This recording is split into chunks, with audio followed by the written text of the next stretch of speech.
happens to somebody, and we know that it's always on their conscience, they're thinking about it a lot of times, but eventually there comes a point where they are ready to let it go. But somewhere there's a guilt that if they let this thing go, like something that's troubled them for so many years, there's this guilt where they don't want to let the past go because they feel guilty of letting it go. So why does that happen, and how do we let go of that guilt? Like, even if we take, for instance, sexual abuse, if a girl is sexually abused and eventually if she reaches a point where she's ready to overcome it, but she feels guilty to let it go because it has troubled her for a very, very long time, and not just her, the ones around her as well. So is it right to let it go at that point, or like how does one deal with a situation like this? See, I think this struggle is coming from a misunderstanding that something either unpleasant or terrible that one may encounter in one's life, it can just happen to anybody in so many different ways. If it happens, people think they must forget it. No, you should never forget it. If something terrible happens to you, you should never ever forget it, because if you forget it, you may walk into it again. But we must know the distinction between what is memory and what is living. You are living. Memory is a dead memory, you're supposed to use it as wisdom to see such things don't happen to you in your life. But it's a fact that for most people, what happened 10 years ago, they still suffer. What may happen day after tomorrow, they already suffer. Yes or no? What happened 10 years ago or even 10 days ago does not exist right now, does it? Does it? No. What may happen day after tomorrow does not exist right now, does it? No. So you're suffering essentially something that does not exist. How many of you are psychology students, huh? Is there a medical term for those people who are suffering something that does not exist? No, don't tell them please, they'll suffer that. If you are suffering something that does not exist, on some level it means insanity, isn't it? This may sound very cruel to you right now when I say this, because, oh, I got my pains. See, you're carrying your pains like badge, don't do that. When something bad happens to us, when something hurts us, we can either become wise or wounded. This is a choice we have. Either we can become wise with it or we can become wounded with it. As we already went through this, life is just a certain amount of time. It's ticking away. As you sit here now, you are 1 hour closer to the grave since you came here. Yes or no? Yes, it is. It's going away for all of us. So in this, where is the time to carry every experience like a wound? No. This must become your wisdom.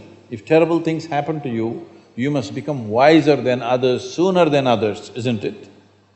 But unfortunately, most people choose to become wounded simply because, again, in our systems of education, we have done nothing about the nature of human mind. We are busy studying frogs and cockroaches and trees and chemistry and physics and planets and everything. No attention to the nature of this one. So we don't know how to use our faculties. The greatest faculties that you have right now as a human being is, you have a vivid sense of memory. Everything that happened, you can remember as if it's alive right now. Yes? There is a repository here, there is an archive in your mind which can replay the whole video if you want. But this has become a problem. You started suffering the old movies. And there is a fantastic sense of imagination, so you already suffer a tomorrow which is yet to come. This is basically because we have not taught our children and people in the world how to employ our faculties, how to use our memory, how to use our imagination, how to experience life right now, how to sharpen the experience now. Your whole life is happening between these three dimensions: memory, present experience and imagination. This is your life, isn't it? These are three dimensions. We call them trikala, three dimensions of time. All your experience of life is happening here. But if you lose distinction between what is past, what is present, what is future, then everything hurts. For not everybody, terrible things have happened. Unfortunately, for a few people, they have happened. But the rest of the people are simply suffering something, isn't it? Because it's fashionable to suffer. Just people think if they're suffering, they are very intellectual, they are very profound. No, it's just stupid because you're suffering something that doesn't exist. You're not suffering what's happening right now. You're suffering what happened yesterday and you're suffering something that may happen tomorrow already. So this madness has been encouraged simply because we never train people how to use their faculties. Do you agree with me that this human machine that you carry and I carry, this is the most sophisticated machine on the planet? Hello? Have you read the user's manual? User's manual, have you read? No. When are you going to read it? On the last day? If you get a phone, if you buy a phone, should you read the user's manual in the first 3 days or after 3 years when you're discarding the phone? Earliest, isn't it? Within the first day you must read, then only you can use this phone well. The same goes for this. If you do not understand the nature of what this is, how will you put this to use? It is consuming you, your own intelligence is consuming you. You can call it stress, anxiety, pain, suffering, whatever. Essentially, your intelligence is turned against you, that's all the reality is. If your intelligence was working for you, taking instructions from you, you would keep yourself blissed out, wouldn't you?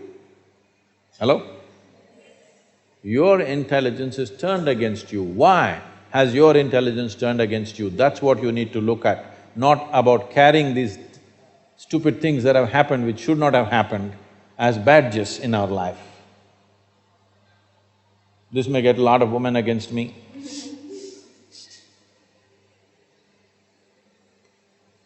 If I was against you, I wouldn't be here. Yes?